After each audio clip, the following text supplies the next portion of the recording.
Okey.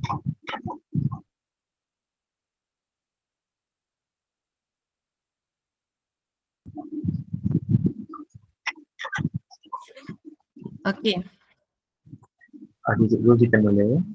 Okey, selamat sejahtera dan selamat malam kepada anak-anak yang dikasihi, yang disayangi semua. Okey, hari ini adalah hari pertama kita memulakan program kita iaitu program Cendekiawan Sejarah.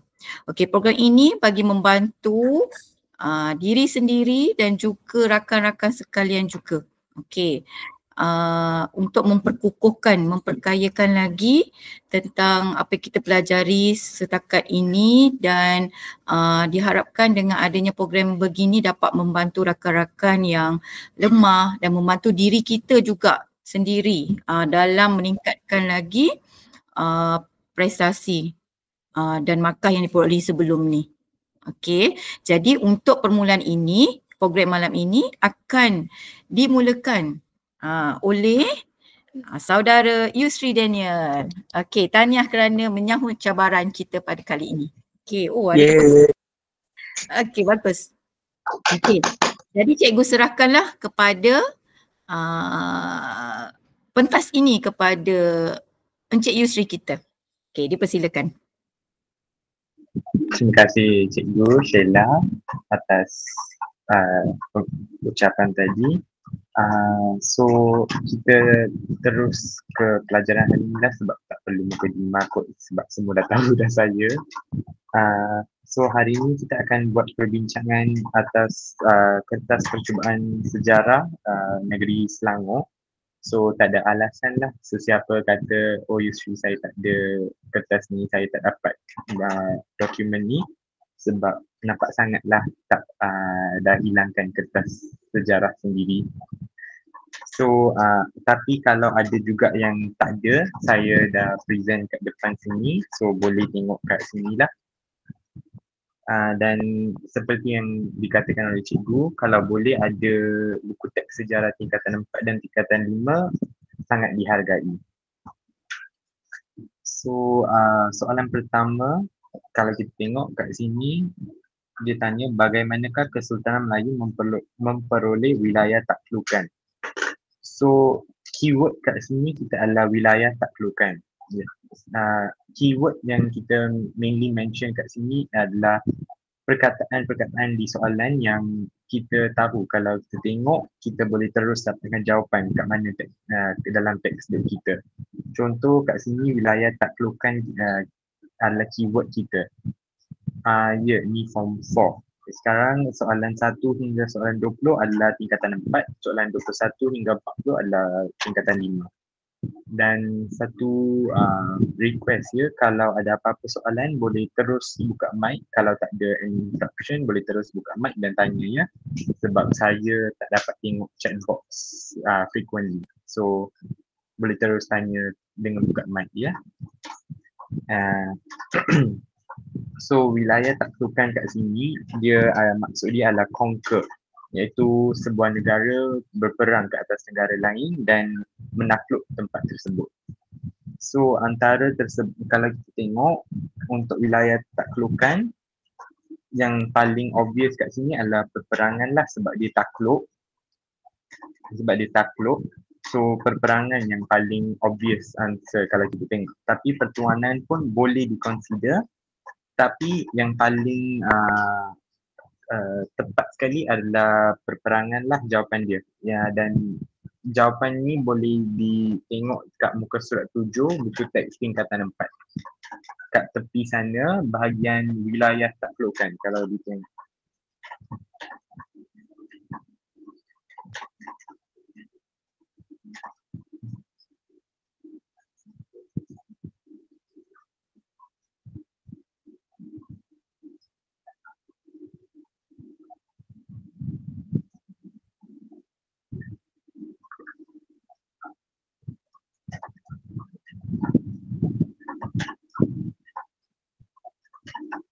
Kat sini, kalau tengok sini ada wilayah taklukkan. Ini adalah muka surat 7 bab pertama tingkatan 4. Wilayah taklukkan ialah wilayah yang diperoleh melalui perperangan. Jadi kat sini kita boleh tengok dia tanya bagaimana Kesultanan Melayu memperoleh wilayah taklukkan. Jadi jawapan dia perperangan. Tapi kalau sebab kita buat revision juga, kita boleh juga tambah nota kat sini iaitu wilayah naungan. Kita boleh mendapat wilayah naungan dengan perkahwinan dan persahabatan. Dua ni adalah di bawah wilayah naungan. Dan contoh-contoh juga kita boleh hafal untuk wilayah taklukkan adalah Kelantan serta Pahang. Dua negeri ini adalah di bawah wilayah taklukkan untuk Kesultanan Melayu Melaka. Jadi kalau mereka tanya, kalau soalan tanya Kelantan ataupun Pahang ataupun negeri-negeri lain, wilayah-wilayah lain, dia bawa wilayah taklukkan lah. Tapi untuk senang kita hafal yang dua ni lah sebab dia di bawah Malaysia, negeri-negeri di bawah Malaysia pada masa sekarang. Kalau wilayah naungan yang paling senang untuk saya adalah Kedah. Kedah dia di bawah perkahwinan. Kalau tak silap saya, di bawah dia diperoleh oleh Kesultanan Melayu Melaka melalui perkahwinan. Jadi sebeginilah kita perlu analisis setiap soalan sebelum kita menjawab walaupun dia soalan objektif. Ada sebarang persoalan daripada murid-murid? Okey, boleh tambah juga Rokan dengan Indragiri sebab biasanya Rokan dengan Indragiri tu pun dia nama yang famous juga. Okey, cikgu. Okey. Rokan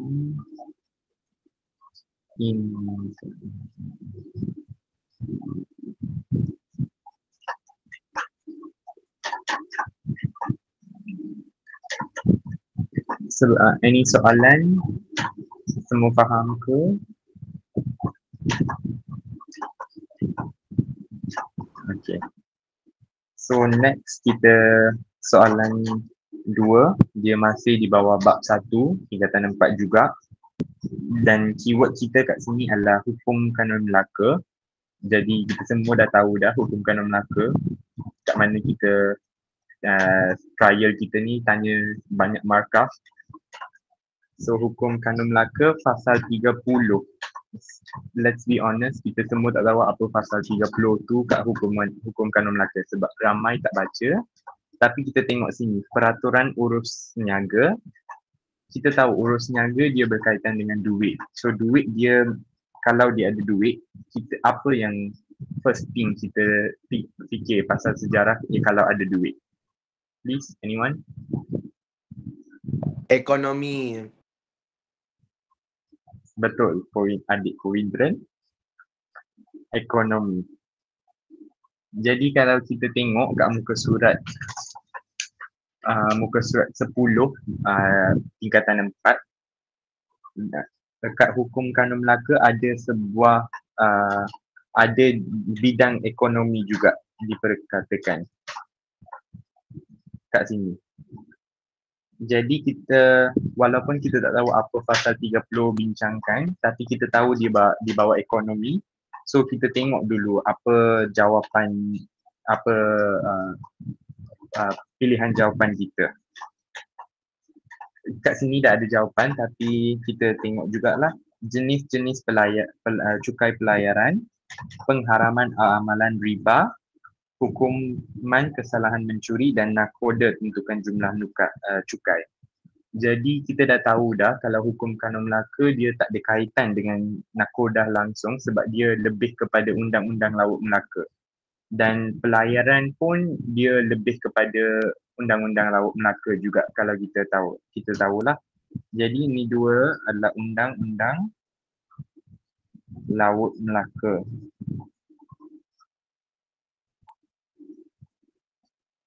Dan yang ketiga C ni adalah hukuman kesalahan mencuri. Dia kalau kita nampak pun kita tahu dah dia lebih kepada bidang jenayah. Dia bukan kat bidang ekonomi yang ditanyakan dalam soalan ni. Jadi C pun kita tak adalah. kalau murid-murid Melayu kita tahu amalan riba tu apa sebab kita belajar kat pendidikan Islam.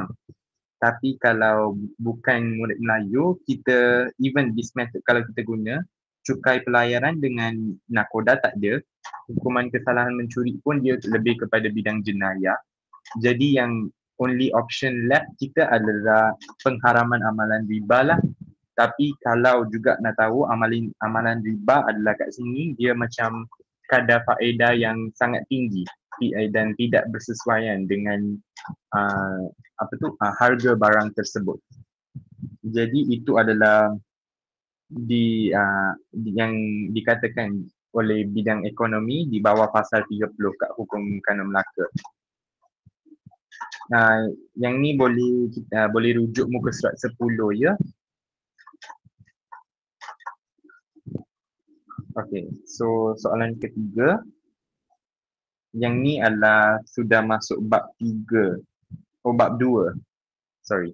Bab 2 tingkatan 4. Yang ni di bawah idea pan-Islamism. Maksudnya kalau kita tengok keyword dia, pan-Islamism adalah di bawah gerakan Islam. Nasionalisme Empire Uthmaniyah dengan Mesir. Di bawah pan-Islamism ada sebuah akhbar.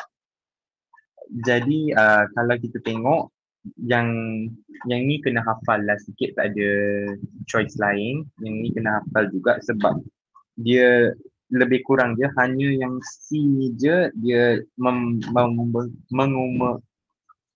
mengemukakan 3 prinsip rakyat, iaitu San Mui Chi.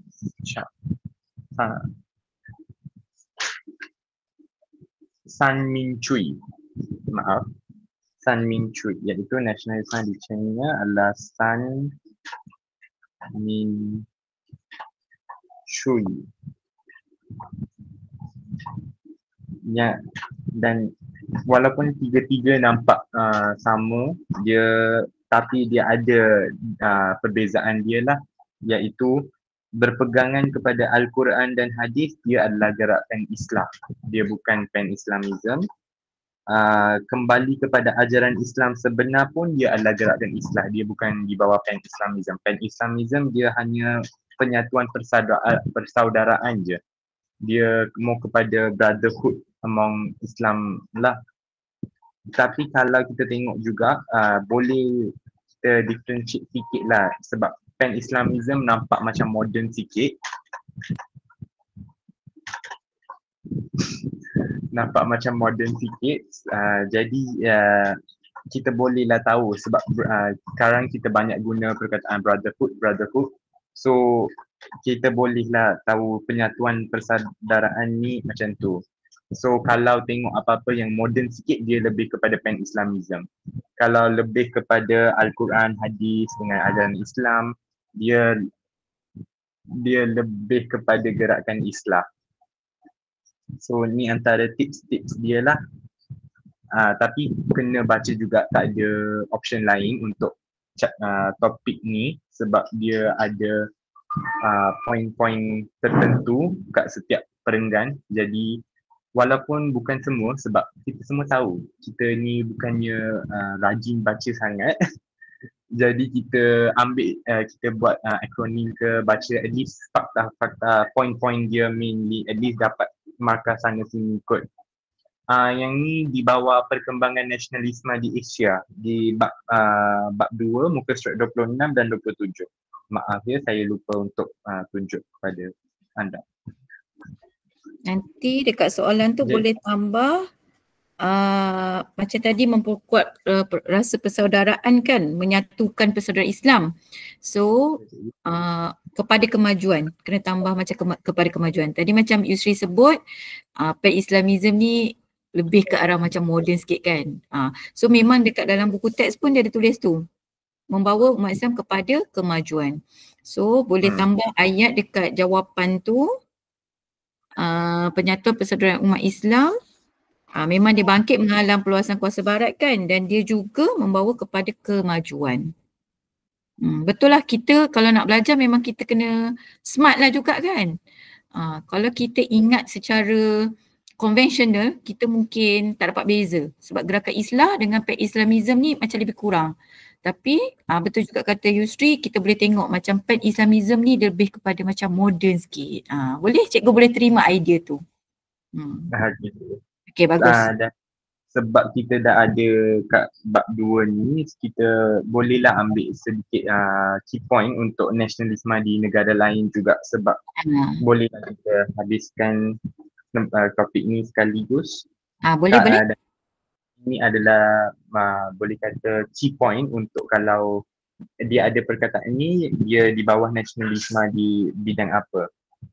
Sebagai contoh, kalau kita tengok yang ni, San Min Chui ataupun 3 prinsip rakyat, kita automatik kena tahu yang ni adalah di bawah nasionalisme di China, iaitu dinasti Manchu. Lemah kerana dinasti Manchu. Dinasti Manchu jatuh, jadi dia membawa kepada idea tiga prinsip rakyat lah, iaitu San Min Chui. So kalau kita tengok perkataan-perkataan sebegini, kita dah tahu dia di bawah nasionalisme di China. Dan seterusnya yang ni sangat common, iaitu Satyagraha. Saya rasa ramai dah tahu dah, Satyagraha adalah di bawah India, nasionalisme di India, iaitu senang kata dia tak ada keganasan lah, dia nak aman-aman nak dapatkan merdeka.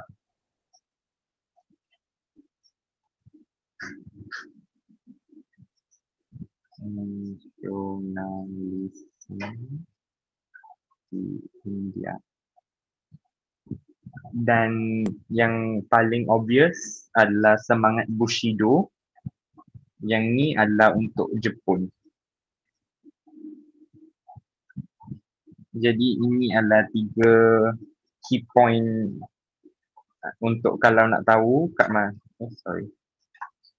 kalau nak tahu bezakan kat mana dia tanya nasionalisme di negara mana dia tanya. Kalau dia umum lah.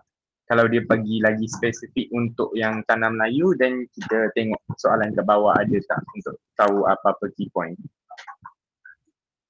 Seterusnya adalah soalan 4, kita boleh tengok. Tunggu sekejap, nak kopi. Nak kopi, okey, boleh Dik, boleh. Nak kopi.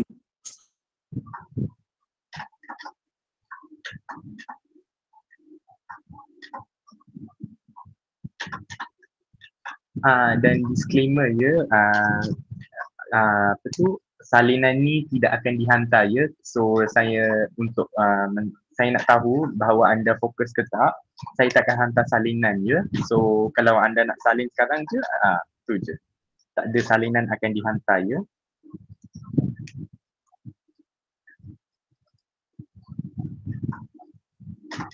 Okey, terima kasih. Okey, Dik. Adik fokus ke tak tu? Oh, wait. Okey, yang tingkatan 4, murid tingkatan 4, kalau ada yang nak soal pun boleh. Cikgu nampak ada juga yang tingkatan 4L ni. Okey, bagus. Cikgu nampak Jiven. Okey, anything you can ask. Kalau malu nak buka mic, type. Oh, ada murid tingkatan 4 Ya, junior-junior kita ada bagus kan. Okey, kita Ada. boleh tengok macam mana abang senior kita present. Yes, ada. Okey. Proceed. Dah salin dah semua? Dan. Okey, good. Yes. Cikgu, saya nak tanya apakah yang Bushido? Apakah itu Sorry? Bushido? What is Bushido? Okay, open your textbook, Brandon. Yeah. Okay. Dah ada buku teks kat depan. Okay. Buku teks kat depan. Okay, muka surat.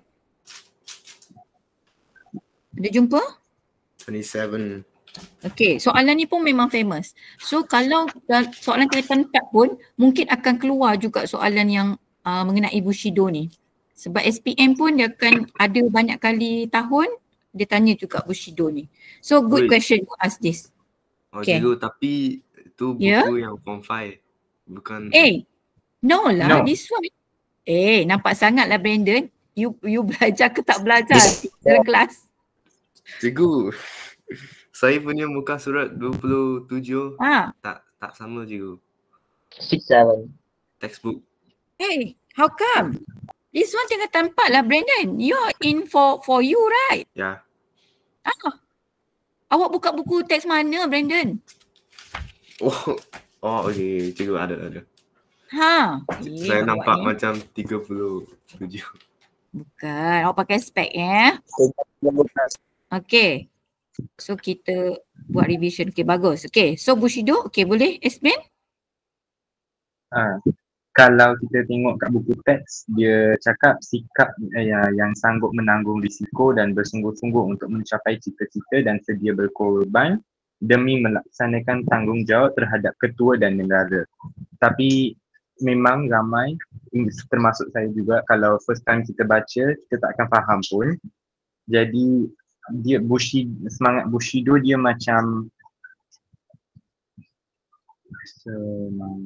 kita macam boleh katalah Bushido ni dia macam kamikaze. Dia sanggup macam berkorban, bersungguh-sungguh. You know kamikaze? Kamikaze, I think macam everyone knows the word, the term kamikaze. What is it? Cikgu, saya tak tahu. Tak tahu Brandon? Okay. Macam kamikaze ni semangat Jepun yang sanggup mati. Kalau berperang tu sanggup mati, sanggup berjuang berhabis-habisan. So same goes to semangat Bushido. So semangat Bushido, again, mana tadi dia punya penerangan buku teks? Okay, Bushido tu bersungguh-sungguh. Samalah juga bersungguh-sungguh apabila mencapai cita-cita dan sedia berkorban demi melaksanakan tanggungjawab terhadap ketua keluarga. Semangat ni ada dekat Jepun, dekat nasionalisme di Jepun.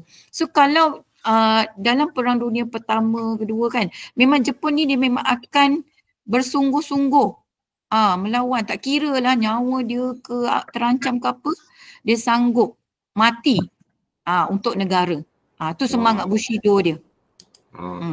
Macam dia nak die for their country lah. Ya, okay, correct. Yang relevan boleh dikaitkan adalah sebab sini ada tingkatan 4 juga dan tingkatan 5 tahun lepas kita belajar Lieutenant Adnan kan. Yang sikap Lieutenant Adnan adalah semangat Bushido boleh dikatakan jugalah. Sebab Lieutenant Adnan sanggup berkorban untuk negara, so boleh juga dikaitkan dengan semangat Bushido. Untuk memajukan dia dalam bahasa Jepun lah. Maksud dia berkorban untuk negara macam tu. Tapi memang really hard. Diorang macam really hard. Put really effort for that. Okay. Boleh Alright, bagus. Tanya, aktif. Soalan lain. Okay, boleh proceed.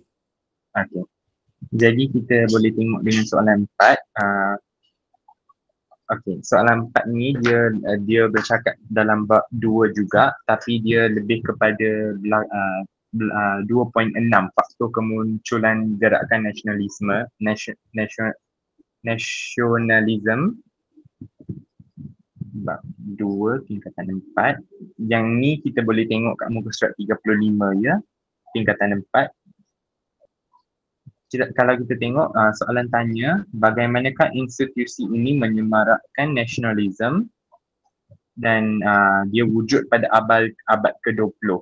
Sebab kita kat negara kita ada banyak sangat institusi pendidikan yang melahirkan pelbagai jenis golongan yang untuk mempertahankan negara kita. Jadi kita kena tengoklah dia tanya ke awal abad ke-20 ke, selepas Perang Dunia Kedua ke, atau sebelum merdeka. Yang ni untuk abad ke-20 ni dia tanya Maktab Melayu Kuala Kangsar dengan Maktab Perguruan Sultan Idris. Jadi jawapan dia adalah melahirkan golongan pemimpin. Tetapi kalau kita tengok macam mana nak cross out the correct answer, kita boleh tengok kat sini dia ada, kalau kita baca untuk sistem pendidikan, dia ada dua, dia akan bercakap tentang dua. Satu adalah madrasah, iaitu melahirkan menerima kunjungan ulama luar, iaitu para ulama akan kunjung dan dia akan menyebarkan idea kemajuan dan pemodenan kepada masyarakat lah. Tapi yang tu adalah lebih kepada madrasah. Jadi yang ulama ni, kalau lah soalan tanya pasal para ulama ataupun madrasah yang lebih kepada ajaran agama, kita boleh tahu dia akan berkaitan sikit lah. Dia bukan di bawah golongan pemimpin ke, di bawah kempen propaganda ataupun mengembangkan amalan demokrasi. Jadi kita boleh highlight kat sini dia di bawah madrasah. Jadi kita boleh tahu key point dia. Walaupun kita tak hafal semua, kita boleh tahu kat mana nak bezakan sikit. Jadi selepas itu, so B kita boleh cross out, bukan jawapan dia. Seterusnya, mengembangkan amalan demokrasi. Yang ni saya rasa tak relevan sikit sebab ke awal, sebab kita semua tahu awal abad ke-20 tu kita dijajah dan tak ada amalan demokrasi semua. Jadi demokrasi muncul selepas MU dan PTM 48. Jadi ini pun bukan relevan. Seterusnya adalah melancarkan kempen propaganda dan melahirkan golongan pemimpin. Jadi kita baca sikit, kita rasalah kita smart sikit. Kalau kempen propaganda dia lebih kepada tak tenteram, dia wujudkan propaganda, dia tak tenteram, macam tu. So kalau dia di bawah pendidikan, kita belajar sebab nak memajukan negara, kita nak bekerja bantu negara. So kalau di bawah pendidikan, dia mesti sesuatu yang bantu negara dengan lebih aman, bukan mewujudkan propaganda. Jadi kita tengok dia boleh lah, kita katakan dia di bawah golongan melahirkan golongan pemimpin. Kalau kita tengok kat buku teks pun, dia di bawah muka surat 35.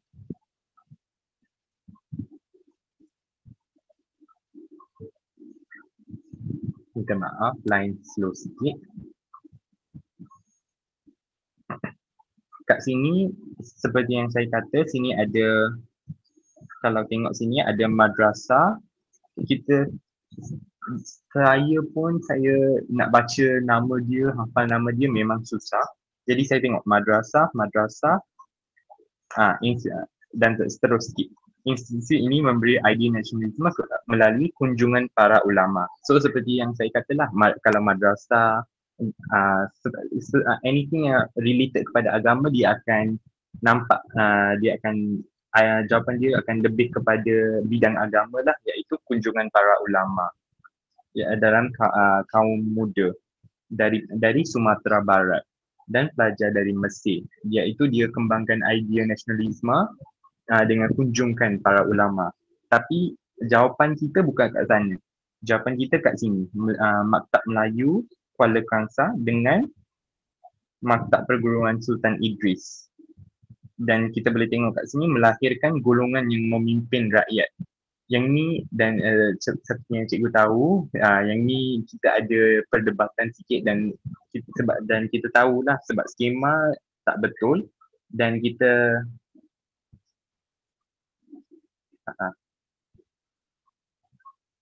sorry ya. Yang skema yang awal kan? Skema yang awal dia bagi jawapan D skema awal? D cikgu. Lepas tu memang salah lah, sebenarnya memang melahirkan golongan pemimpin. Pemimpin, ya. Can we get the file that you are using now? The trials number 1. Telah diberitahu tadi, takkan dapat sekopi yang ini, awak cuma ni. Tapi tak apa, nanti cikgu bagi yang form 4, tak apa. Jangan risau, yang form 4 cikgu bagi. Form 4, okay, terima kasih. Tak apa, lepas ni pun boleh. Ya, Jivan ada angkat tangan nak tanya?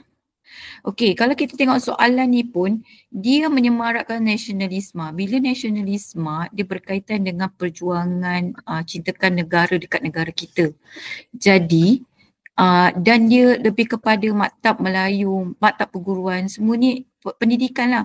Kalau awak tak perasan pun MCKK tu awak ada nampak tu perguruan. So ada tips kat situ, perguruan. Perguruan tu merujuk kepada pendidikan.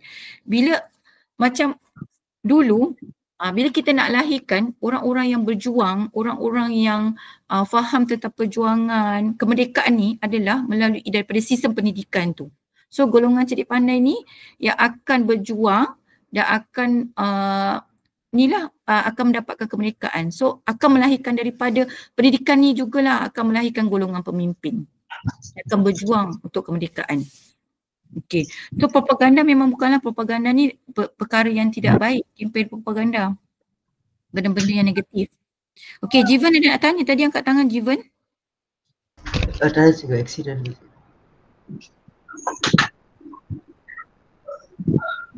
Untuk nombor 4?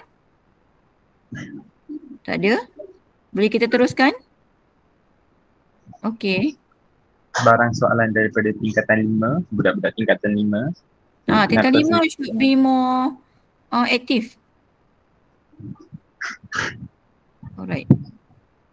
Okey, jadi kita teruskan kepada soalan 5. Yang ni yang paling sangat obvious kita boleh tengok deklarasi 14 perkara Woodrow Wilson, kita terus teringat dah. Perang Dunia Pertama, jadi kita dah tahu yang ni adalah bab 3, tingkatan 4 juga. Dan kita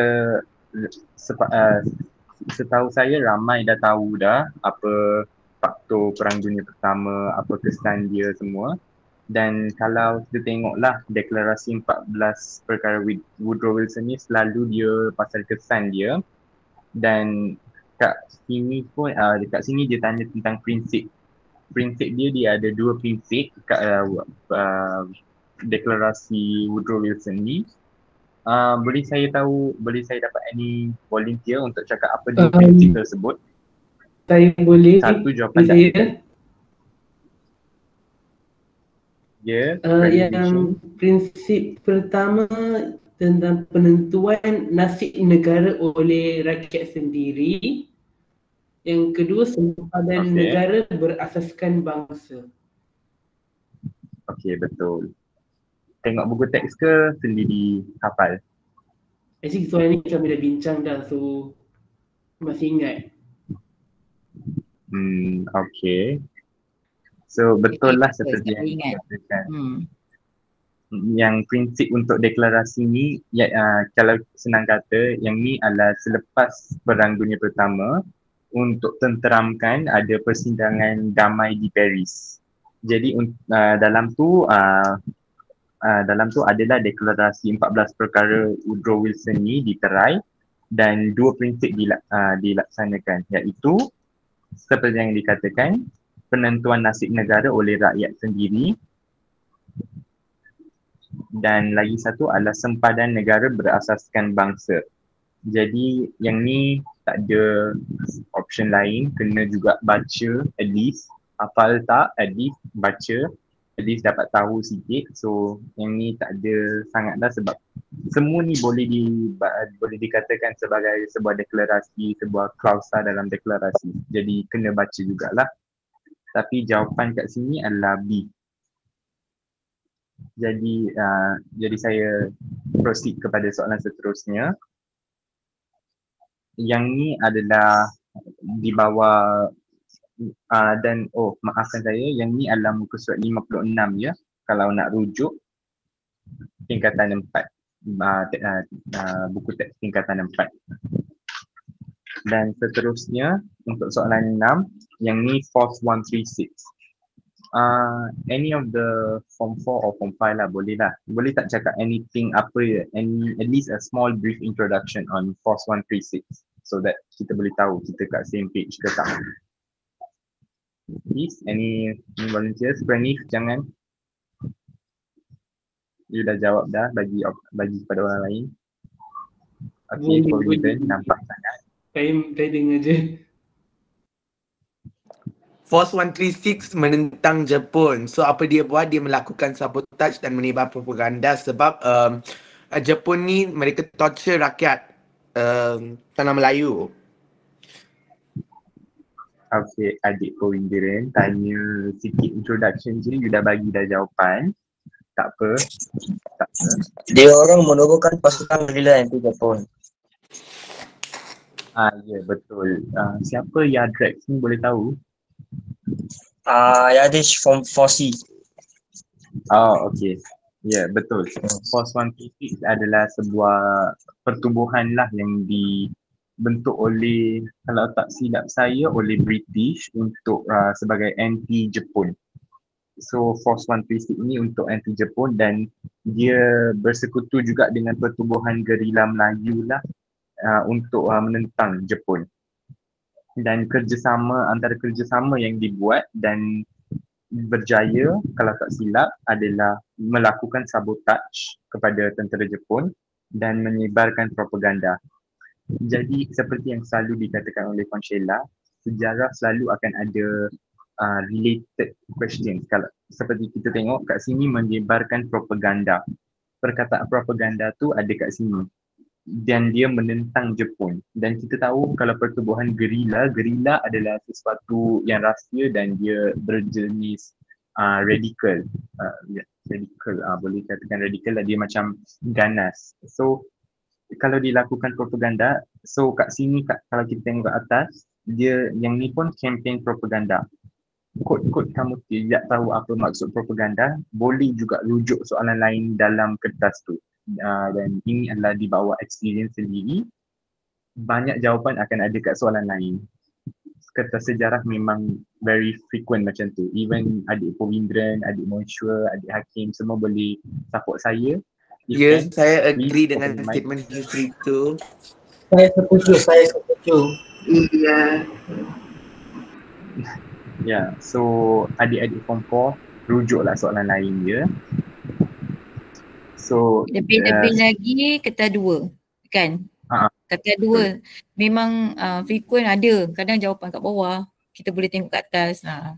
Rujuk gambar semua boleh dapat jawapan. Betul. Okay. Ini semua di bawah pengalaman kami ya. Not a cap. This is all our experience. So sebab adik Corinne dah bagi tahu dah jawapan tadi, suruh introduction terus bagi jawapan. Jadi kita bolehlah tahu sebab lain semua kita dah tahu dah jawapan, so kita proceed je kepada next question. So kita boleh finishkan kita habiskan more question dalam masa singkat. Seterusnya, okay, yang ni tengok pun kita dah tahu dia di bawah bab mana, bab yang ramai suka, iaitu Malayan Union. Jadi kita baca dululah sebab kita tengok pun kita boleh tahu dah ada isi, tapi kita baca je. Hari lahirnya Malayan Union itu adalah hari-hari yang sehabis-habis sedih bagi orang Melayu. Oleh itu orang-orang Melayu haruslah berkabung menandakan kesedihannya. Mengapakah orang Melayu berpendapat sedemikian? Yang ni dia kepada faktor penentangan orang Melayu terhadap Malayan Union. Jadi kalau kita tahu untuk Malayan Union dia ada beberapa faktor orang Melayu menentang. Yang pertama adalah yang paling famous, jus soli, iaitu kewarganegaraan berdasarkan tempat lahir. Seterusnya orang Melayu menentang Malayan Union, saya panggil MU, kerana kehilangan kuasa raja. Yang ni adalah yang paling terkenal lah, kehilangan kuasa raja dengan dalam pentadbiran. Sorry, key point kena ada.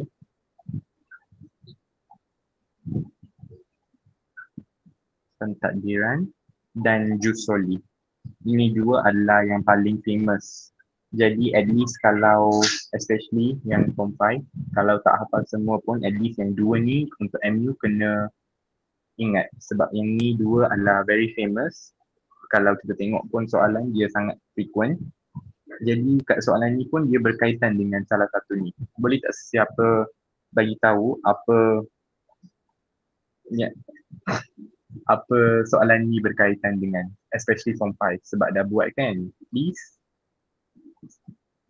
Sorry ya, malam ni saya suka attack form 5 sikit. 5U dengan 5C dah bincang, 5L je yang belum bincang lagi soalan ni. Sepatutnya 5U dengan 5C boleh jawab dah. Yes, 5U, 5C. Jom masuk, please. Hello. Tak apalah, kita tak payah bazir masa. Saya bagi tahu jawapan dia. Yang ni adalah berkaitan dengan jus soli. Jus soli iaitu kewarganegaraan yang dilonggarkan. Sebab itulah mainly kita, kalau kita tengok orang-orang Melayu menentang Malayan Union sebab jus soli. Sebab dia berasa kehilangan kedudukan istimewa orang Melayu. Jadi kalau kita tengok pun yang kat sini untuk option kat sini yang paling relevan adalah C jugalah sebab kemunduran penduduk berterusan tak ada sangat. Seterusnya kekurangan peluang pekerja paling tak relevan untuk saya, dan kadar cukai tanah dinaikkan pun dia bukan pada era ni. Yang kadar cukai tanah tu dia bukan pada skop masa yang dinyatakan lah, bukan pada zaman MU, dia pada zaman lain. Jadi yang paling relevan adalah kewarganegaraan. Seterusnya kita tengok yang ni pun di bawah bab sama, Charles Lindbergh menyerahkan Sarawak. Kalau kita tengok dia memang berterusan lah sebab selepas MU gagal ditubuhkan dalam Tanah Melayu, Persekutuan Tanah Melayu, Sarawak dan Sabah pun dapat berita dia mereka pun menentang, tapi kalau kita tahu Sabah dengan Sarawak tak berjaya menentang sepenuhnya. Dan untuk Sarawak yang paling utama berlaku adalah sebab Charles Lindbergh dia telah menyerahkan Sabah kepada kerajaan British. Itu adalah salah satu punca utama lah untuk penyerahan kuasa di Sabah Sarawak, especially Sarawak, sorry. Jadi sorry, maaf tadi saya lupa untuk bagi tahu yang ni adalah muka surat 105 ya. 105 dengan 102 sampai 105. Ya, dia di bawah bidang sana kalau anda tengok. Tapi mainly kat 105 tu kat sini saya tunjuk. Sorry.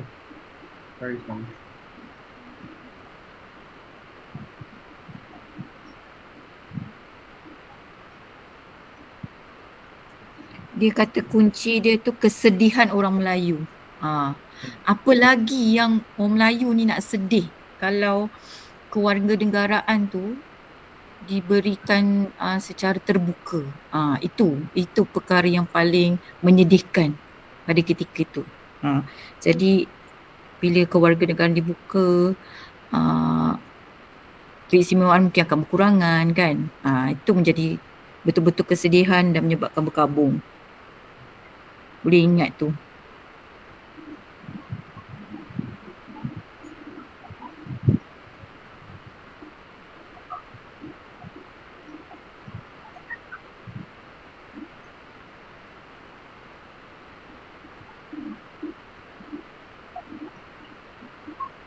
Kat sini. Kalau kita tengok kat sini, dia ada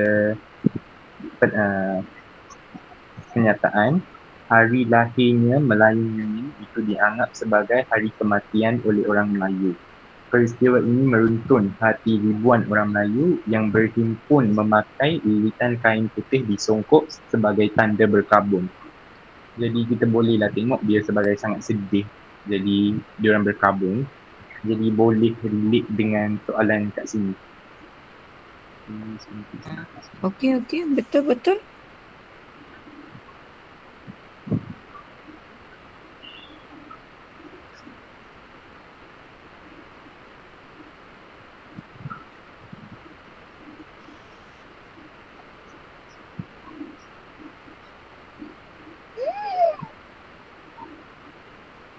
Maaf ya, sorry. Minta maaf.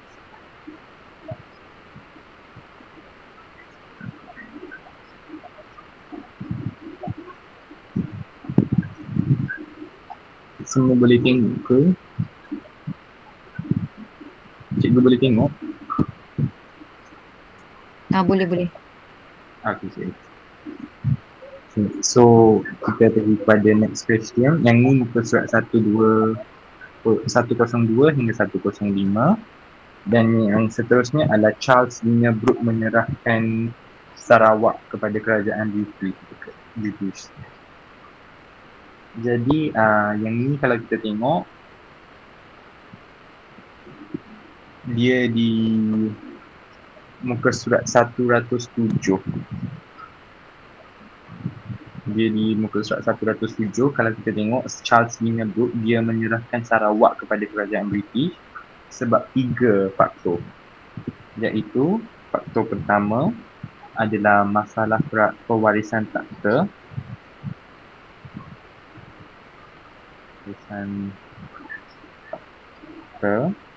Iaitu sebab Charles Lindbergh tidak mempunyai anak lelaki. Dia tak ada anak lelaki, so dia rasa kat sana tak boleh lah menggantikan tempatnya sebagai raja. Sedangkan beliau semakin tua dan uzur. Yang uzur tu maybe yang perkataan uzur tu kalau tak faham tak apalah, tapi faham tua as long as good enough. And then seterusnya, yang faktor kedua penyerahan Sarawak kepada kerajaan British adalah desakan daripada kerajaan British sendiri.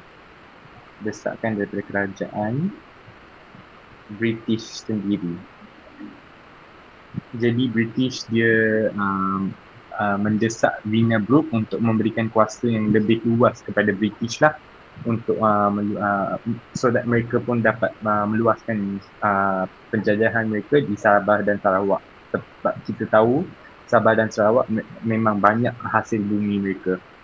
Jadi dia desakan daripada kerajaan British. Dan ketiga adalah masalah kewangan. Jadi kat sini kalau nak senang ingat je 3 benda. Tak ada anak lelaki, tak ada duit, tak ada kuasa. Yang 3 ni lah main thing. Sebab dia tak ada anak lelaki, dia tak dapat waris. Dia tak ada duit, dia masalah. Dia tak berjaya tentang British, dia tak mampu tentang British pun masalah. Jadi serahlah Sarawak. Jadi kat sini kalau kita tengok yang paling relevan berdasarkan yang kita belajar, terang-terang di Salin tadi, dia orang tu.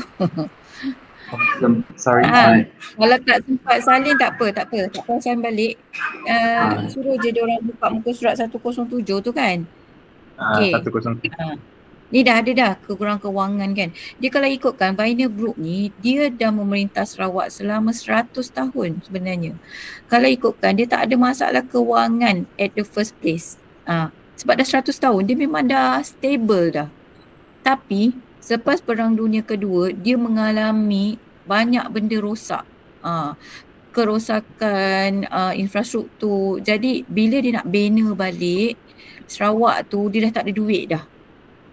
Lagi-lagi dia tak ada anak, dia dah tua, dah uzur. Lepas tu anak saudara dia tu, siapa nama anak saudara dia? Anthony Brooke.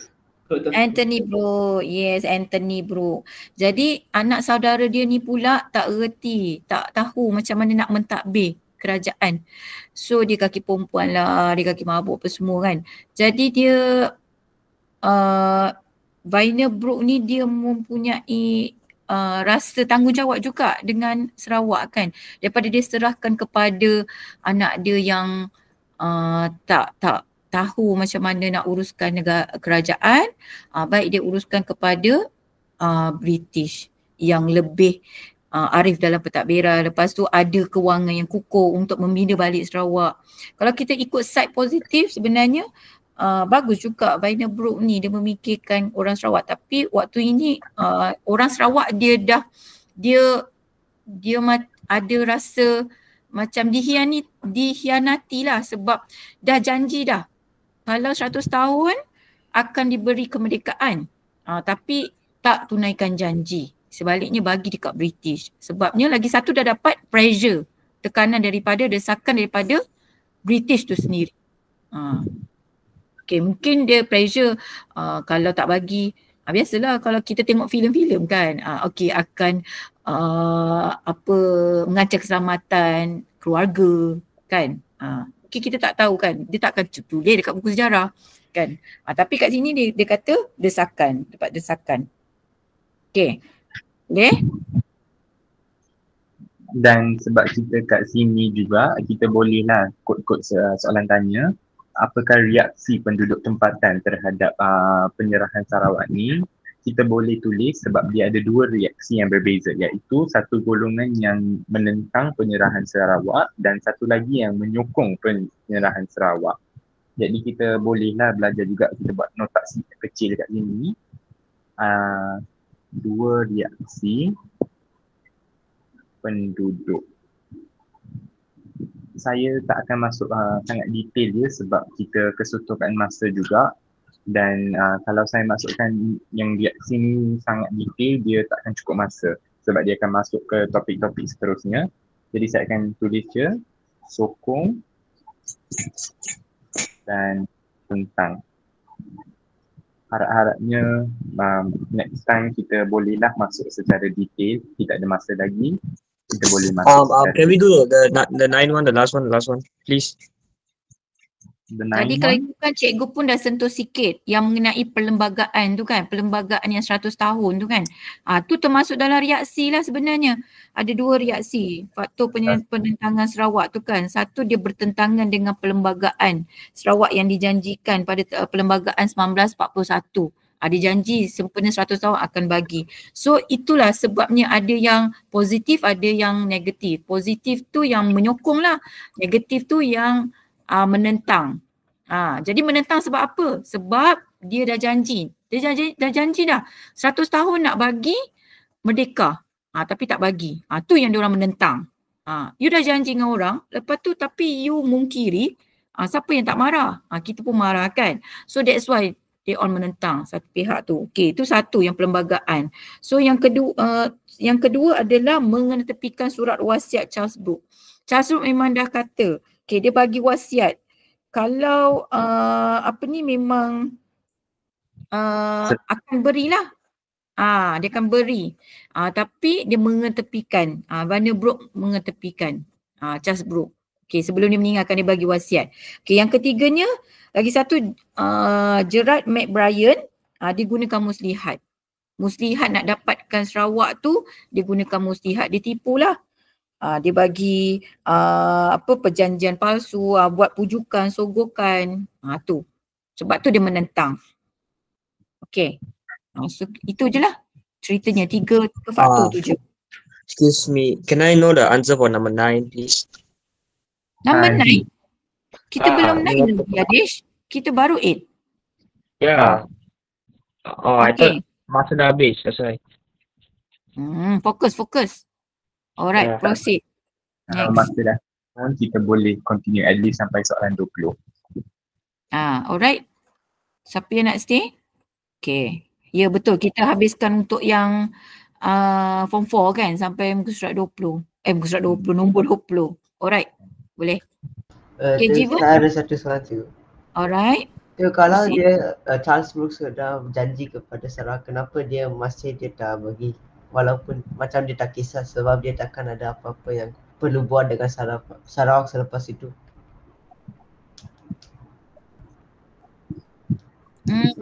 So kenapa dia tak macam tak kisah? Soalan yang kritikal, soalan yang memerlukan pemikiran lebih dan pembacaan yang lebih. Kenapa dia tak kisah Maksudnya sepatutnya dia dah tak kisah dah pun kan. Sepatutnya dia boleh je bagi merdeka kan. Macam tu. Tapi kenapa dia nak bagi juga British? Kan? Ya cikgu. Why he want to border kan? Cikgu, boleh saya jawab soalan ni?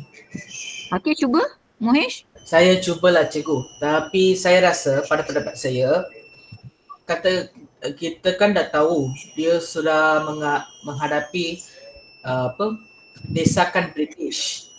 So oleh itu sebab mungkin dia takut keluarga dia atau dia yang akan mengalami masalah dengan British, dia walaupun dia nak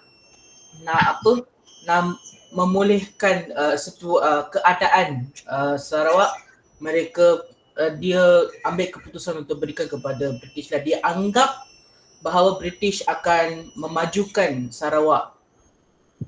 Itulah pendapat saya, cikgu. Betul. So memang sebab dia dapat pressure daripada British tu. Dia dapat pressure, dia dapat desakan dia tu, dia dapat ugutan. That's why dia terpaksa juga beri.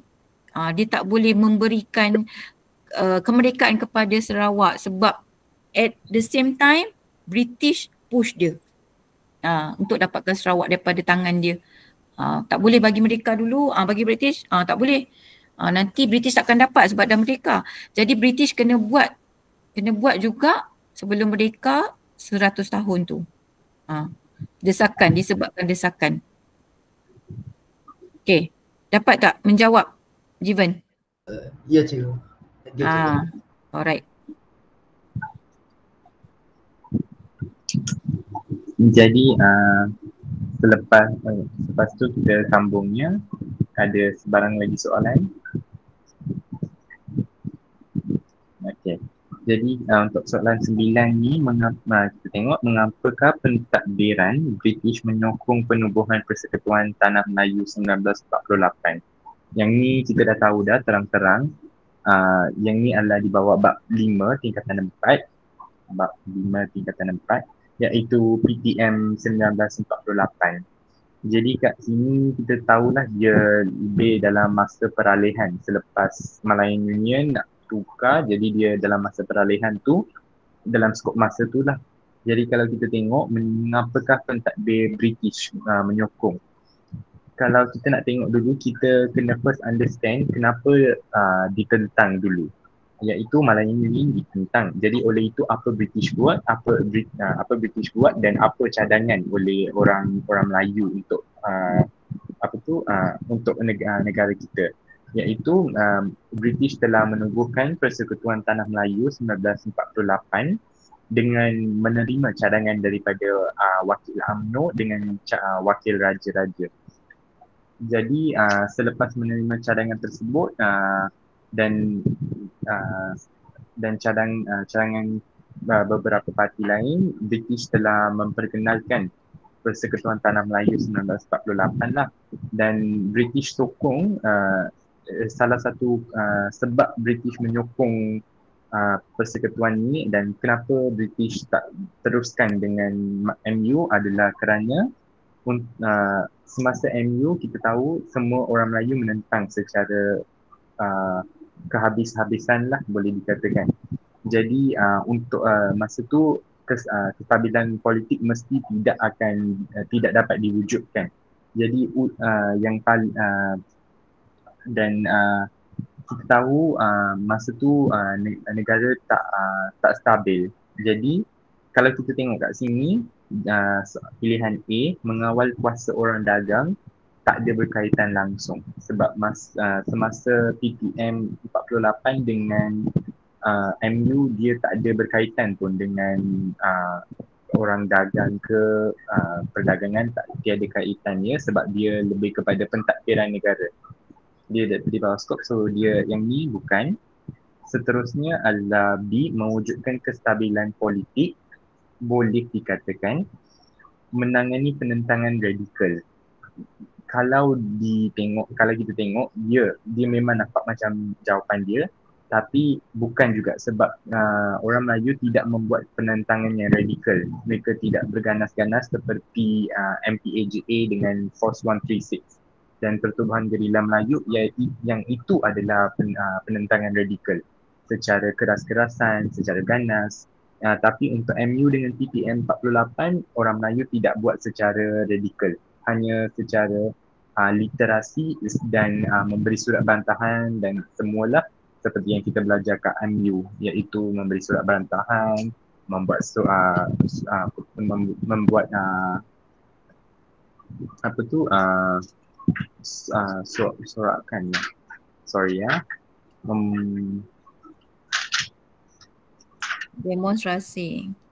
Demonstrasi, sorry cikgu, membuat demonstrasi, menghantar surat bantahan, macam tu saja, dia tak ada radikal. Jadi yang ni pun kita boleh pangkahkan dan mengurangkan tekanan komunis. Walaupun masa ni ada komunis sikit tapi kita tak fokuskan di bawah komunis. Yang tu lebih kepada bab 6 tingkatan 4 dan tingkatan 5 adalah adik-adik akan belajar next year. Yang sudah belajar tu hafal balik lah, tengok balik lah. So yang ni tidak berkaitan dengan komunis. Jadi yang paling relevan adalah kestabilan politik, sebab memanglah sebab kalau kita tengok di bawah tempat British, dia telah jajah, dia dan orang rakyat dia tak setuju. First thing dia nak buat adalah pujuk rakyat balik sebab nak sokongan rakyat. So untuk mewujudkan kestabilan politik tu adalah paling relevan lah untuk skop masa yang dinyatakan dalam soalan. Sebarang soalan? Boleh tambah keamanan dengan kemajuan ekonomi. Kenapa? Sebab kenapa dia nak stabilkan politik? Dia tak nak ada kucak-kacir, huru-hara dekat dalam tanah Melayu tu. Lepas tu kenapa? Bila ada huru-hara, dia dah laburkan banyak duit untuk buat bisnes pelaburan dekat tanah Melayu ni. Jadi untuk dia jaga juga ekonomi mereka dekat tanah Melayu. So bila dah aman, so boleh stabil politik dan boleh memajukan ekonomi. Majukan ekonomi apa? Sebenarnya bukan ekonomi kita. Sebenarnya menjaga kedudukan mereka juga, ekonomi mereka. Okay, win-win situation lah. Diorang dapat, kita pun dapat. Okay. Dan kat bawah sokongan pentadbir British ni ada lagi satu point yang saya tengok yang sangat famous juga, sebab saya dah setakat ni 3 kali tengok soalan berkaitan ni, jadi saya highlight kat sini lah, iaitu dia berkaitan dengan piagam Atlantik yang murid-murid tingkatan 5 pasti tahu sebab few times dah keluar piagam Atlantik dengan tugas dekolonisasi tu kan. Ya betul, soalan ni dia selalu tanya juga. Dan ramai memang akan confuse dengan piagam lain PBB tingkatan 5, tapi ini adalah di bawah PTM 48, piagam Atlantik yang disarankan oleh Pertubuhan Bangsa-Bangsa Bersatu, iaitu PBB lah, saranan PBB sebab British melaksanakan dasar dekolonisasi. Kat sini saya just tulis dia punya key point je, saya tak tulis semua, hanya yang main key point je, jadi senang sikit lah boleh kita tengok dan at least masuk kat minda kita dekolonisasi. Jadi yang ni form 4, form 5 dua-dua bolehlah tengok pinpoint kat sana sikit, sebab yang ni memang selalu kerap keluar. Saya boleh katakanlah sebab saya pun pernah tengok few times, cikgu pun kata very famous. Jadi see there jugalah. Dekolonisasi, apa maksud dekolonisasi? Yang lain? Bagi kemerdekaan. Bagi kemerdekaan. Dia from the word apa? Kolonisasi. Yes, colonize. Colonize untuk yang tempat ni, tempat yang masih ada, from the word colonize, apa maksud colonize? Jajah. Penjajahan, jajah. So bila tidaklah aktif, deactivate. Lagi apa? Apa yang menggunakan D lagi? Depan dia English kan? What? Tak dengar lah Kim. Okay, so dekolonisasi adalah tidak menjajah. So tidak. dekolonisasi. So dasar saranan PBB untuk menyatakan okey lepaskan jajahan. Okey, so kita nak buat dasar dekolonisasi untuk dasar tidak menjajah. Sebelum ni kan menjajah, colonize. So dekolonisasi adalah melepaskan tanah-tanah jajahan. So dasar dekolonisasi. Okey, harapnya faham. Dan terima kasih cikgu untuk ingatkan lagi satu main key point. Kenapa kat sini dikatakan dekolonisasi? Sebab yang ni kena ingat dia. Sebab MU Malaya Union adalah dia menjalankan pentadbiran berasaskan taklukkan. Manakala PTM dia berasaskan naungan. Jadi dia macam daripada macam menjajah kepada tidak menjajah kononnya lah. Tapi still ada. Dia bernaung, lepas tu masih ada lagi Pusatjaya Tinggi British macam tu kan. Okey. Tapi dia ada. Waktu kita belum merdeka lagi waktu ni. PTM ni 1948. Daripada taklukan. Okey, bagus-bagus. Tambahan info. Taklukan. Naung. Jadi yang especially yang ni adalah bahagian essay lah. Kalau tanya apa perbezaan, kenapa ni semua, bolehlah bagi tahu yang sebab PTM, maaf ya tulisan saya bodoh sikit. PTM 48. Jadi kalau tulis kat, bolehlah tulis kat bahagian essay semua. Harap-harap ada kat skema untuk dapat markah. Betul-betul. Yang penting ada dalam skema. Yes. Okay. Next. Okay, next soalan. Lagi 10 je ya. Harap berjuang sekali. Ya, betul. Berjuang. Cikgu. Ya, Jivan. Kalau mereka British membuat itu dasar dekolonisasi, kenapa mereka mau ambil Sarawak? Mereka desak untuk ambil Sarawak. Kenapa dia desak ambil Sarawak? Sebab itulah tadi tu yang Abang Yusri cakap tadi. Dia kata dia masih lagi kita masih lagi naungan. Dia belum kemerdekaan, belum freedom. Nampak tak? Dia masih lagi dia nak dasar dekolonisasi. Tapi dia secara halus, dia melepaskan sikit tetapi dia gunakan term naungan. Dia ada perbezaan lah. Naungan tu dia memberi kita peluang untuk mentadbir. Ada portionnya kat situ. Dia ada perbezaan dia. Taklukan macam kita 100% macam raja tak ada apa-apa kuasa, tetapi dalam segi hal-hal Islam dan adat istiadat je boleh. Tapi naungan ni dia dah ada kuasa sedikit.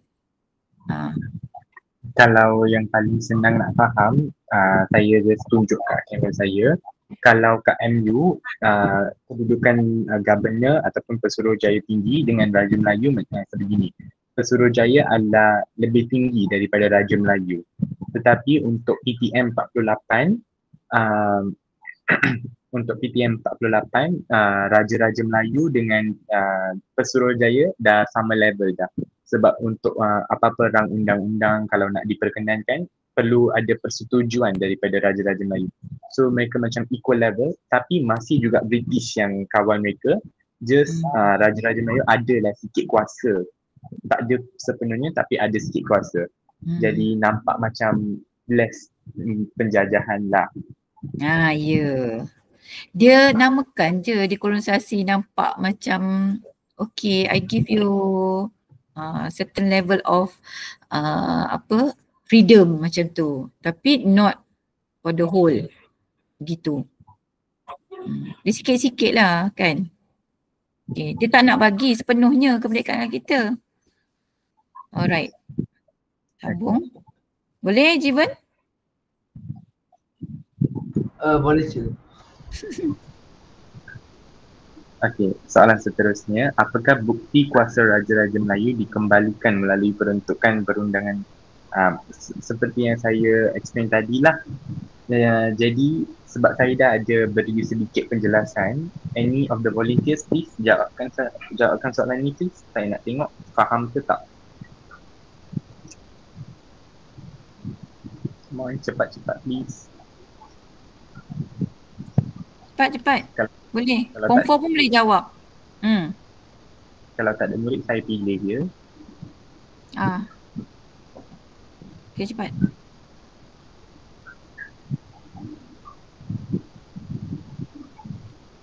Tadi ada sebut dah. Yusri dah sebut dah. Abang Yusri kita dah sebut dah tadi. Apa dia? Level-level tadi dia dah sebut. Memperkenankan rang undang-undang. Memperkenankan rang undang-undang. Betul? Betul Abang Yusri? Betul. Okay, bagus je pun. Okay. So seperti yang kita kata, apa yang bukti untuk kuasa raja dikembalikan adalah sebab Raja-Raja Melayu memperkenankan rang undang-undang tersebut. Selain tu tak relevan sangat lah sebab lembaga pengampunan yang ni semua dah di bawah tingkatan 5. Jadi yang ni selepas merdeka, jadi lembaga pengampunan salah. Memberi kebenaran perubahan sempadan pun Raja-Raja Melayu belum lagi mempunyai kuasa. Itu fungsi Majlis Raja-Raja Melayu kan? Waktu di bawah Perlembagaan Persekutuan. Betul. Yang ni pun salah. Jadi yang paling relevan untuk skop masa tersebut adalah B lah. Jawapan B.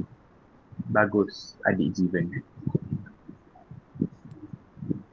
Jadi seterusnya kita tengok mengapakah Partai Komunis Indonesia berusaha menyebarkan pengaruh mereka di tanah Melayu.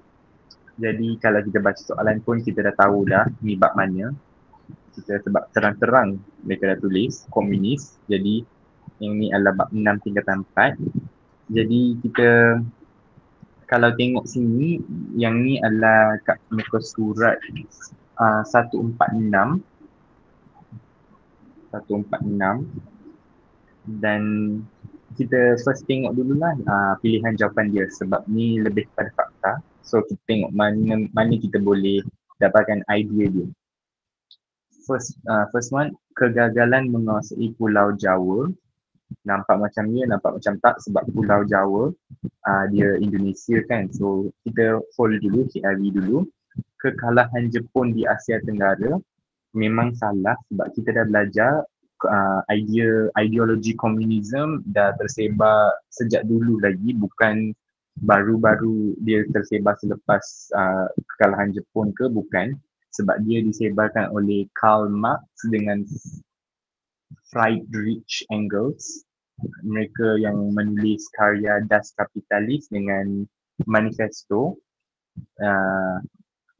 I'm not sure dia orang mereka daripada negara mana, tapi nampak macam negara barat lah. So dia bukan di Asia Tenggara atau kegagalan Jepun. Jadi B memang salah. Seterusnya C, keinginan membentuk negara bangsa. Yang ni memang dia nampak macam ya, tapi yang ni lebih kepada demokrasi dengan kemerdekaan. Jadi komunisme dengan kemerdekaan bukan ya. Jadi ni memang salah. Dan keperluan memperoleh bahan mentah ni adalah yang terang-terang dah tahu, memang tahulah yang ni adalah untuk Jepun. Jepun yang nak memperoleh bahan mentah. Jadi faktor yang ni di bawah faktor-faktor Jepun datang ke negara kita lah. Jadi ni pun salah. Jadi kita tengoklah paling relevan A, tapi kalau juga ada yang tersalah faham dengan jawapan C ke C dengan A, tak ada option lain, kena tengoklah, at least baca, tak hafal pun baca, at least boleh tahu sikit. Sebab yang ni ada kat muka surat 146, iaitu kemasukan pengaruh komunis dari Indonesia.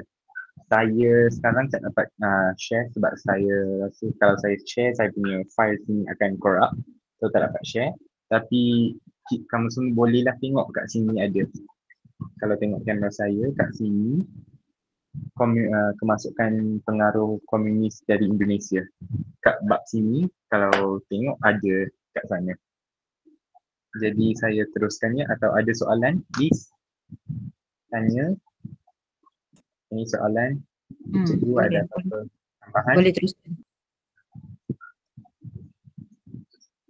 Seterusnya kita tengok bagaimanakah Sir Gerald Templer berusaha menenangi hati dan fikiran penduduk Persekutuan Tanah Melayu supaya bersatu membanteras ancaman komunis.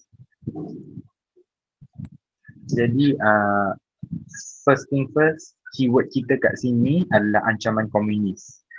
So kita dah tahu dah yang ni berkaitan dengan bab 6 tingkatan 4 juga.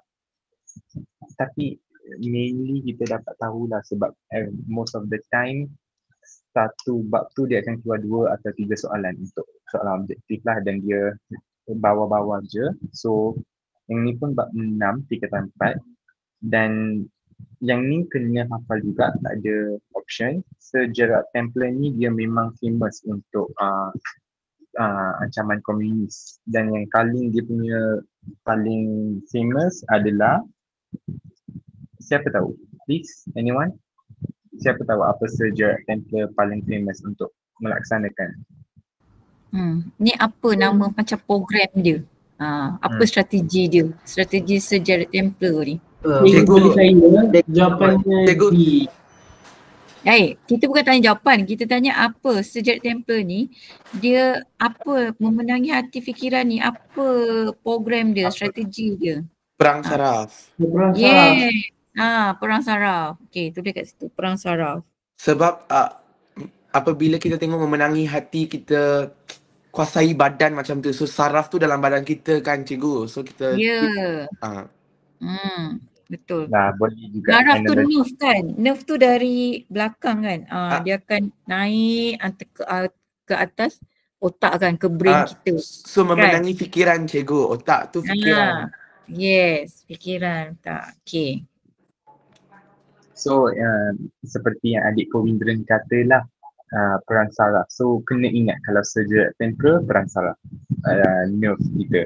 So kalaulah keluar apa-apa pun kita boleh tahu dan jawapan dia ada kat sini, tapi kita tengok juga pilihan lain sebab kat peperiksaan macam tu. Tak kisahlah SPM ke ataupun UASA tingkatan 4 pun, tengoklah pilihan lain. Walaupun dah nampak jawapan, tengok juga pilihan lain sebab kita tak tahu ada juga jawapan yang similarly lagi tepat kat sana. Jadi untuk A, memperkenalkan kad pengenalan. Yang ni memang betul di bawah bab 6 juga, tapi memperkenalkan kad pengenalan dan pendaftaran kebangsaan adalah dia lebih kepada undang-undang darurat yang dilaksanakan sebab terlalu banyak komunis, jadi darurat dilaksanakan. Oleh itu kad pengenalan dan pendaftaran kebangsaan, iaitu rakyat-rakyat negara kita perlu daftar dan mendapatkan kad pengenalan bahawa mereka bukanlah ahli komunis. Jadi yang tu lebih kepada tu pendaftaran warga negara. Jadi bukan di bawah perang saraf ataupun Sir Gerald Templer. Dan kalau tak silap saya, Sir Gerald Templer pun bukan membuat ideologi ini. Dan seterusnya menganjurkan rundingan damai pun bukan. Rundingan damai setahu saya dia tak ada kat tingkatan 4, dia tingkatan 5 baru akan ada rundingan damai dengan Tunku Abdul Rahman. Dia rundingan baling. Kita panggil rundingan baling. Kat situ rundingan damai, rundingan baling. Boleh angkat tu dengan baling. Jadi sebenarnya semua ni dia adalah langkah-langkah untuk membanteras ancaman komunis. So kita ada berapa langkah? Kita ada 9 langkah. So antaranya adalah memperkenalkan kad pengenalan. Okey. Waktu itulah mulanya umur 12 tahun dah kena ada kad pengenalan. Untuk apa? Untuk mengatasi itulah untuk membezakan sama ada warga negara ataupun tentera komunis. Tu. Okey. Lepas tu rundingan damai tu, rundingan baling. Okey. Membuka pertempatan baru tu. Apa dia? Baru. Kawasan baru ni, kampung baru tu lah. Kampung baru. Yes, kampung baru. Rancangan BRICS. Yes, rancangan BRICS. Okey, tulis kat situ rancangan BRICS. Alright, bagus. Okay, soalan ni keluar dalam paper 2 tahun lepas, ancaman komunis. Okay. Jadi adik-adik dengan kolik saya sekalian, bolehlah tengok 4 ni. Kalau boleh cubalah hafal. 9 memang tak sempat hafal 1 bulan sebab ada juga subjek lain. At least hafal 4 ni lah, boleh goreng dapatkan 8 markah untuk bab ni. Skop ni lah, fokus ni. Sebab cikgu suka kaitkan, kalau yang ancaman komunis ni, you all boleh kaitkan dengan COVID je. So bila ada COVID, ada apa? Ada darurat tak?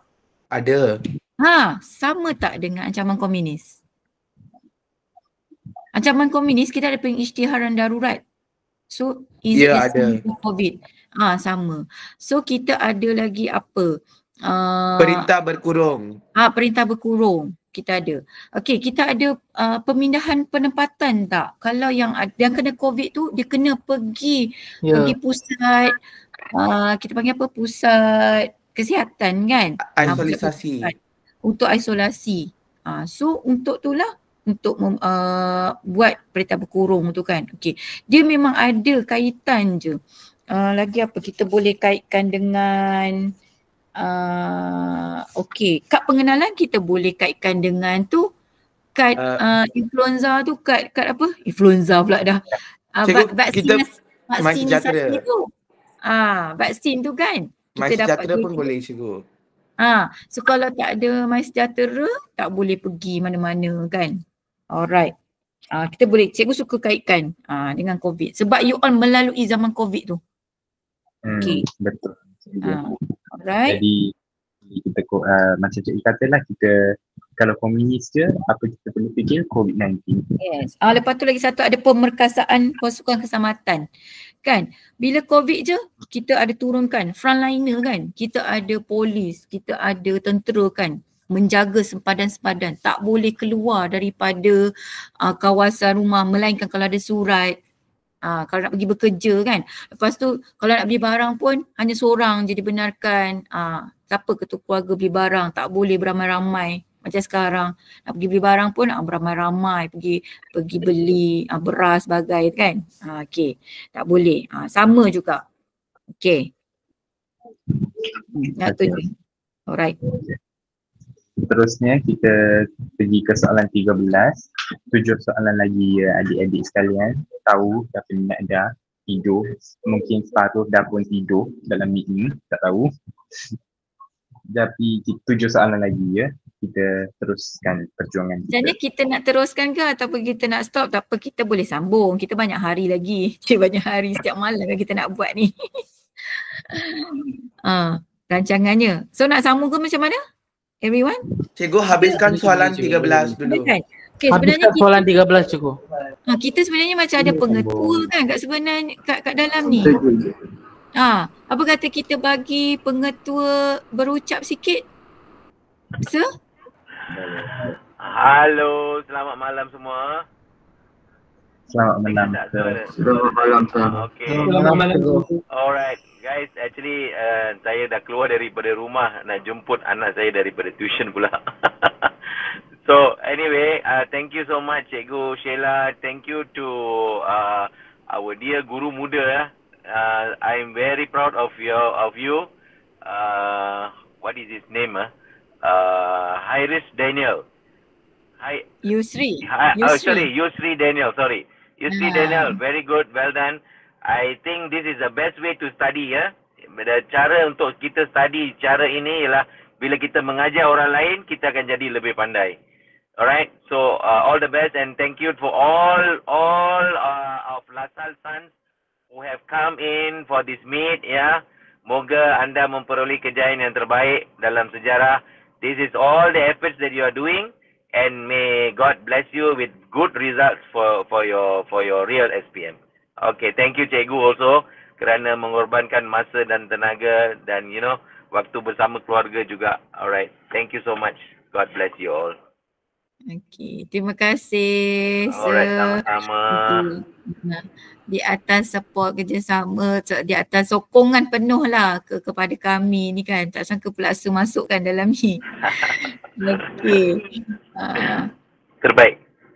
Alright, terima kasih. Okey, so kita boleh sambung ke? Yang lain nak sambung? Cikgu soalan 13 akhir cikgu. 13 akhir Kita pun nak Cikgu. rest apa? Nanti kita boleh sambung. Okey. 13 akhir. Okey, Cikgu pun belum gosok baju. Okey, 13 akhir. Okey, kita tengok ni jawatan hubungan antara kaum ataupun Communities Liaison Committee CLC ditubuhkan di negara kita pada Januari 1949. Boleh tak siapa bagi tahu yang ni kalau tengok terus boleh tak bagi tahu ni bab mana, bidang mana, apa fokus dia? Jangan bagi tahu jawapan. Bab 7, Form 4. Yes. Thank you for not telling the answer. So betul. Adik Powindi kan bab 7 tingkatan 4 yang ni sebab kalau kita tengok actually sejarah kita dia di arrange dengan teratur, iaitu first kita tengok alam Melayu apa semua, apa undang-undang, ciri-ciri semua. Lepas tu kita masuk Malaysia and then kita tengok apa cabaran semasa Perang Dunia and then kita tengok apa cabaran oleh British kita hadap balik selepas Perang Dunia.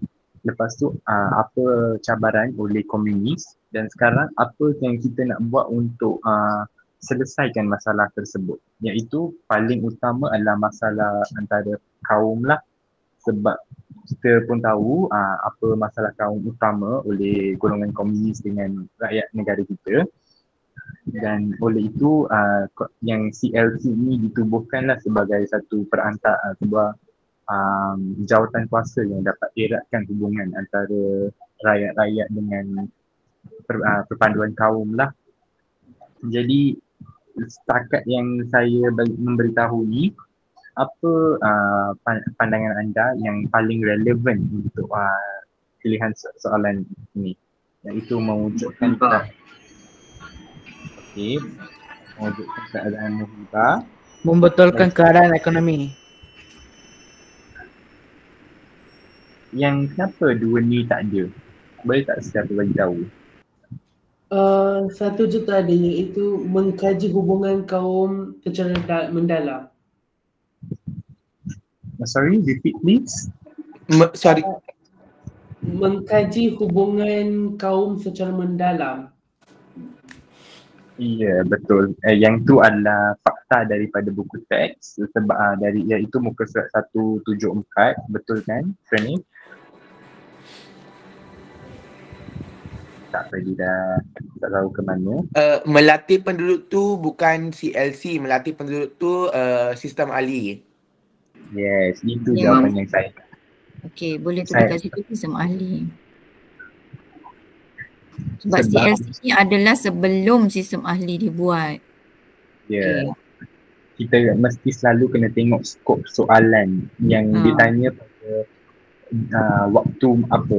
Seperti yang saya cakap di atas, ada yang akan tanya pada awal abad ke-20, akan tanya selepas Perang Dunia Kedua, sebelum Perang Dunia Kedua, dan yang ni adalah ketika CLC dan exactly selepas komunis apa yang kita belajar, dia belum lagi masuk ke sistem ahli lagi. Jadi yang melatih penduduk dalam pentadbiran belum lagi, kita belum lagi diberi pendedahan untuk mentadbir negara. Jadi yang ni tidak tepat lah, dan yang memperoleh kemerdekaan negara memang tak tepat sekali sebab yang ni dalam skop masa sekarang memang akan ambil masa lagi lah. Lagi kalau tak silap saya 8 tahun plus, sebab yang ni masih 1949, jadi kita masih ada masa. Jadi memang kemerdekaan negara tak ada lah. Jadi and also one more tips, selalu kalau kita tengok first thing, kalau kita tengok kemerdekaan je, kita semua akan pergi kepada kemerdekaan sebab we think sejarah mainly adalah kemerdekaan. Tapi tak ada je, yang ni mistake yang saya selalu buat dulu. Tapi sekarang InsyaAllah tak ada lepas ni. Kemerdekaan ada tapi dia depends on bab mana, fokus mana, kita kena tengok juga. So macam ni jawapan dia adalah keadaan muhibah yang kalau tak tahu apa keadaan muhibah adalah macam keadaan yang harmoni lah. Dia macam keadaan yang harmoni dan tenteram macam tu. Yang bagi yang belum lagi SPM, iaitu kita semua, tapi kita murid-murid tingkatan 5 dah nak SPM dah, so tak boleh. Tingkatan 4, kalau lah tak faham apa perkataan tu, tanyalah Cikgu Sheila. Cikgu Sheila masih baik lagi, dia akan bagi tahu. Tapi kalau SPM memang tak boleh. SPM tak ada facilities tu, tapi yang mungkin awak boleh cuba. Ada sebab sometimes ada pengawas, tak tahulah kan. Tak tahulah kalau cikgu jadi pengawas, kalau murid tanya, cikgu akan jawab makna. Cikgu tak akan jawab memberi jawapan. So bergantung kepada rezeki awak dapat pengawas yang macam mana. So kalau awak tak faham maksud, awak just angkat tangan, cikgu boleh tahu tak maksud ni. So cikgu yang baik dia memang akan bagi tahu. Kita cakap kita baik lah ya. Dia orang cikgu yang bertimbang rasa, dia insya-Allah dia akan bagi tahu maksud. Okey. Lagi satu cikgu nak tambah kat sini. Kalau kat sini awak nampak jawatan kuasa hubungan antara kaum. So boleh bulat hubungan antara kaum. So hubungan antara kaum yang paling dekat, yang paling tepat adalah muhibah lah. Muhibah ni sebenarnya maksud kasih sayang macam tu. Kasih sayang, sopan santun, aman, tenteram, yang tu lah. Okey. So sebab kita nak wujudkan hubungan antara hubungan yang erat antara kaum tu kan. Daripada hubungan yang erat tu barulah kita nak memikir kepada ke arah kemerdekaan. Itulah nanti soalan tu yang bawah-bawah tu, baru kemerdekaan. Okey. Jadi so yang macam cikgu katalah, so tak faham boleh tanya. Jadi keadaan muhibah dengan membetulkan keadaan ekonomi lah, sebab mainly kita kena betulkan ekonomi negara sebab one of the key iaitu semua tahu PES, politik, ekonomi negara, sosial, tiga yang utama. Jadi dua ni je lah, so jawapan dia A. Dia asalnya pun daripada pembahagian ekonomi yang tidak sekata lah macam dulu, sebab apa, British buat dasar apa? Dasar, pecah dan perintah. Bila dia buat dasar pecah perintah, okey. Kaum Melayu dia apa? Duduk kat kampung je. Bertani, cucuk tanam, kan? Okey. Orang Cina kat bandar. Orang Cina kat bandar. Ataupun melombong. Buat pelombongan. Okey. Yang India duduk dekat mana? Yang ladang biji telur. Kan? Jadi itulah, disebabkan itulah apabila dah ada hubungan yang erat, boleh berjumpa, dah tak duduk, kita tak nak lagi duduk yang separated, segregation macam tu kan. So boleh hubungan yang erat, lepas tu yang kena membetulkan ekonomi yang mensegregatekan, yang memecahkan ikut kaum tu. Sebab itulah nak membetulkan ekonomi tu.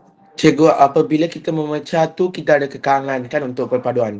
Ya, disebabkan itulah. That's why yang CLC ni, dia perlu. Sebab untuk mengeratkan lagi hubungan antara kaum tu. Sebab apa? Tujuan kita adalah menuju ke arah kemerdekaan tu. Without ada perpaduan, without perhubungan yang erat antara kaum, kita tak boleh nak merdeka. Okay. Boleh? So, dah habis untuk malam ni. Ada nak tambah apa-apa tak? Abang Povin Tiran, Abang Mohishwa.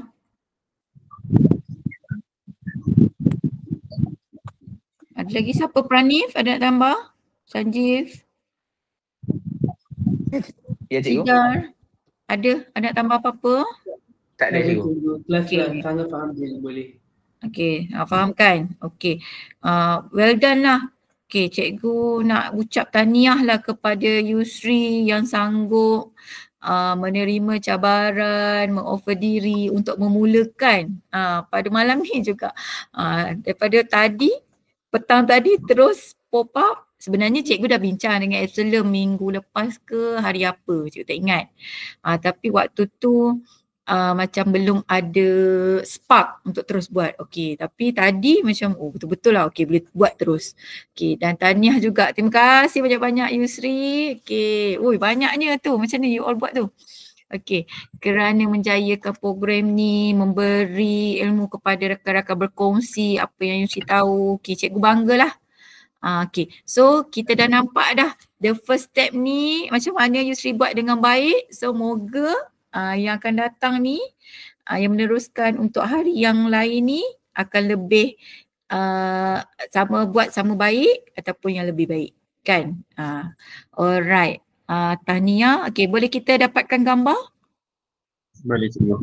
Terima kasih juga kepada cikgu untuk jayakan program ni dan memberi saya peluang ni, dan kepada semua yang memberi volunteer dan memberi aktif menjawab soalan saya semua. Dan maaf kalau ada apa-apa kesilapan, salah berkata, especially kalau mix my English dengan BM sana sini, maaf. Cikgu pun nak minta maaf lah sebab cikgu pun biasa aku cakap ni kan, akan masuk juga English tu. Okay, so boleh ambil gambar. Siapa nak buat? Cikgu tak macam tak boleh nak buat print screen lah laptop ni. Anyone? Okay, buka kamera.